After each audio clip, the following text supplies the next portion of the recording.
రక్షణ మంత్రి పొన్నం ప్రభాకర్ ను ఆర్టీసీ సంఘాల నేతలు కలిశారు. ఆర్టీసీలో సమస్యలను మంత్రి దృష్టికి తీసుకెళ్లారు. సంస్థ కోలుకుంటున్న దశలో సమ చేయొద్దని పొన్నం విజ్ఞప్తి చేశారు. ఆర్టీసీ సమస్యలను ఎప్పుడైనా ప్రభుత్వం దృష్టికి తీసుకురావచ్చు అన్నారు. సమస్యలు వినడానికి సీఎం రేవంత్ రెడ్డి తాను ఎల్లప్పుడూ సిద్ధంగా ఉన్నామన్నారు. ఆర్టీసీ పరిరక్షణ, కార్మికుల సంక్షేమానికి ప్రాధాన్యత ఇస్తున్నామన్నారు.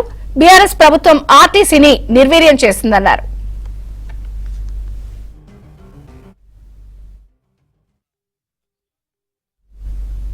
ఆర్టీసీ సమస్యలను ఎప్పుడైనా ప్రభుత్వం దృష్టికి తీసుకురావచ్చు అన్నారు.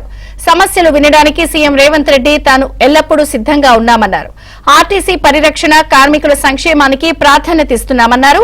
బీఆర్ఎస్ ప్రభుత్వం ఆర్టీసీని నిర్వీర్యం చేసిందన్నారు.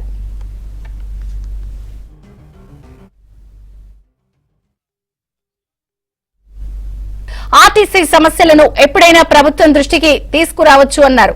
సమస్యలు వినడానికి సీఎం రేవంత్ రెడ్డి తాను ఎల్లప్పుడూ సిద్ధంగా ఉన్నామన్నారు. ఆర్టీసీ పరిరక్షణ, కార్మికుల సంక్షేమానికి ప్రాధాన్యత ఇస్తున్నామన్నారు. బీఆర్ఎస్ ప్రభుత్వం ఆర్టీసీని నిర్వీర్యం చేసిందన్నారు.